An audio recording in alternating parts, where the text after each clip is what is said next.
Goeiedag, ek groet jou in die kosbare naam van Jesus Christus. Ons almal was al op 'n plek in ons lewens, waar ons onsself op een of ander manier met Job kon vereenselwig. By 'n plek waar jy God moes vertrou het, in die moeilikste van tye. Dit is in tye soos hierdie, wat ons gewoonlik wil weet, waarom?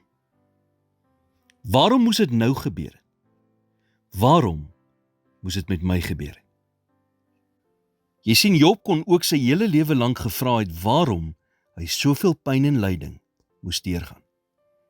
Maar in plaas daarvan het hy gekies om dit wat verby is agter hom te sit en om vorentoe te beweeg in God se doel vir sy lewe. Jesus het dieselfde vraag gehad toe hy aan die kruis gehang het. In Matteus 27 vers 46 het hy gesê: my God, waarom het U my verlaat? Jesus kon gesterf het in die waarom, maar in plaas daarvan het hy gekies om vorentoe te beweeg. Sy hart van vergifnis het sy fokus verskuif van 'n waarom na sy doel. Hoekom gee God nie vir ons die antwoorde op al ons waaroms nie? Sodat ons sal leer om in geloof te leef eerder as deur ons gevoelens. En ook sodat ons kan leer om hom te vertrou. God is ons nie 'n verduideliking vir enige iets verskuldig nie. Hy hoef ook nie eers ons toestemming te kry voordat hy sekere dinge in ons lewens toelaat nie. God is God. En ons gaan nie altyd verstaan hoekom sommige dinge gebeur nie.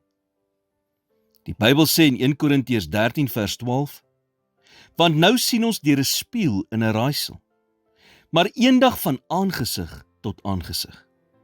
Nou ken ek ten dele, maar eendag sal ek ten volle ken, net soos ek ten volle geken is. Eendag sal alles duidelik wees en sin maak. En jy sal kan sê, so dit is die rede waarom God dit in my lewe toegelaat het. Maar tot dan wil God hê, jy moet hom vertrou.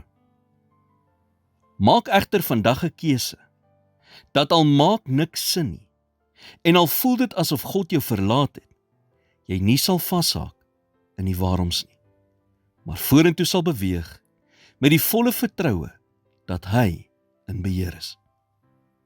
Hy het 'n wonderlike toekoms vir jou in gedagte. Moenie dit mis, omdat jy bly vashaak by die waaroms nie.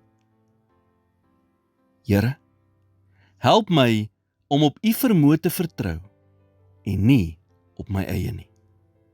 Leer my om probleme in my lewe vanuit U perspektief te sien. Vandag maak ek 'n keuse om nie vas te haak in die waaroms nie, maar om vorentoe te beweeg in U krag en genade.